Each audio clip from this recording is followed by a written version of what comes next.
Hey yo tout le monde, c'est Arnaud, on se retrouve aujourd'hui pour une toute nouvelle vidéo, j'espère que vous allez bien. Aujourd'hui, on va enfin parler d'un autre animé que de Naruto. Je vous présente tout le monde Hunter x Hunter. Hunter x Hunter, ça raconte l'histoire de quoi? Donc c'est une histoire assez cool, basée sur l'amitié, aussi avec des pouvoirs, des monstres, des créatures, tout ça, avec des individus qui sont, comment dire, supérieurs aux autres par leur qualité, leur force, les Hunters. Dans ce monde-là, il y a un personnage qui s'appelle Gon Freaks, qui est, comme vous l'aurez peut-être deviné, le protagoniste de cette histoire. Et ce Gon, le petit Gon, tu vois, il est à la recherche de son père. Parce qu'il n'a jamais vu, mais il se dit, tiens, il était Hunter, donc je vais faire comme lui. Et jusqu'à un jour où je vais le retrouver. Attends, on me dit un truc dans l'oreillette magique que je n'ai pas, imaginaire, comme vous voulez. Ah, le X ne se prononce pas. Très clairement, il y a deux types d'écoles. Alors, déjà, vous avez une tête de grand français avec baguette et tout, béret, tu sais.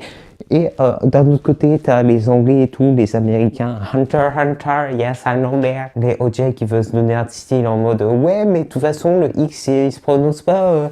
L'auteur, il a dit dans une interview et tout. Et très clairement, ça donne quoi? Des gens qui font des vidéos aujourd'hui à ce débat. Et voilà quoi.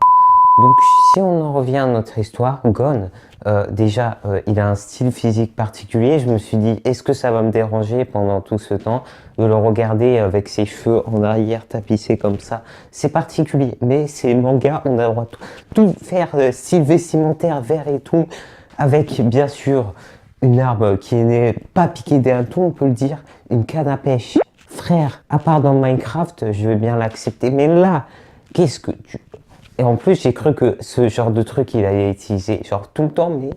Et aussi, bien sûr, comme c'est un shonen, Gon, c'est bien sûr le Naruto, le Natsu, tu vois, genre... Je fonce, sa tête baissée, mais pour une fois, Gon, c'est bien, c'est un bon, tu sais qu'il a le sens de l'amitié et tout, et qu'il est plus doué niveau survie et tout, voilà. Et maintenant, nous allons parler de ses amis, tu vois, de ses potes. Donc, par ordre d'apparition, nous avons Kurapika.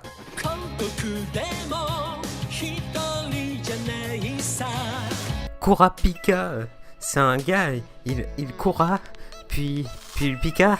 C'est peut-être pour ça qu'il a une chaîne, non? Et en plus, je sais pas c'est quoi son délire bizarre, mais à chaque fois que tu vois ça devient sérieux et tout, le gars, il se met en pyjama. Enfin, je sais pas s'il essaye de copier les gars de l'Akatsuki en enlevant sa cape en mode swag et tout. Il y a des gens, je sais pas, ils pensent que c'est une fille. Alors, très clairement, pour moi, c'est un homme. C'est... Voilà. Y a rien à dire d'autre.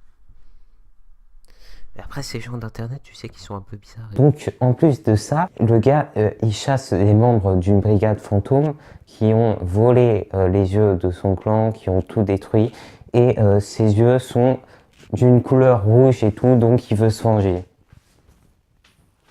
Ça vous rappelle pas? Ah oui, Sasuke, bien sûr. Nous avons bien évidemment notre Sasuke. Oh là là. Ensuite, nous avons totalement l'opposé. Le gars qui s'en prend à rien. Lui, très clairement, il est venu pour l'oseille, rien d'autre. C'est bien sûr Léolio. Donc, en voilà un qui a écouté le conseil de Barney dans How I Met Your Mother, voilà. Et donc, il porte des costards. Pourquoi est-ce qu'il porte des costards, tu vas me dire? Très clairement, je sais pas, c'est pour peut-être qu'on prenne au sérieux, ou peut-être qu'on prenne pour le grand, parce que je dois vous rappeler que c'est un adolescent. Et oui, le monde des animés, bam, tout est possible. Il se ramène toujours avec une mallette, hein, tu dis très clairement, il y a son petit pognon là-dedans. Mais non, on apprend qu'en fait, il y avait des médicaments, il veut être médecin, il veut sauver des gens. Bien évidemment, il veut faire du bien dans le... Non, c'est faux. Il fait ça, encore une fois, pour l'argent. Et il fait tout dans le gars avec son couteau, mais il n'a jamais servi à quelque chose. Jamais on l'a vu trancher. Non. Il est nul, quoi. Une arme la plus inutile au monde. t'as bien sûr Gon et t'as Killua. Killua, franchement, c'est le plus mignon de la bande. Tu dis très clairement, c'est un ange, le gars. Puis après, tu dis, c'est un assassin. On prend nos distances, quoi. C'est incroyable, sa transformation. Sa transformation avec sa famille. Sa famille un peu disjonctée. T'as un membre de la brigade fantôme.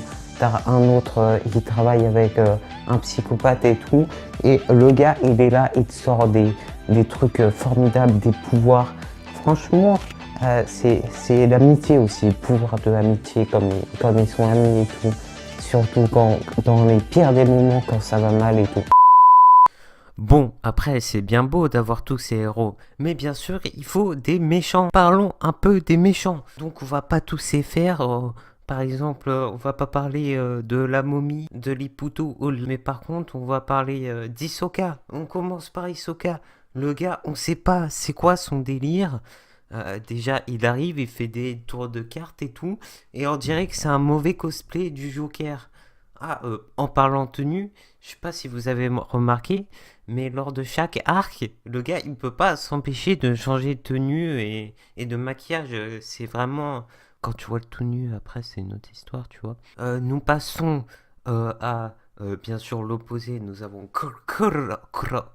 Ta bouche, elle doit bugger pour prononcer son nom. Donc, Lucifer, le diable en personne, tu vois. Leader charismatique à la tête d'une brigade de voleurs et tout et tout. Et mystérieux, il pleure, on sait pas pourquoi.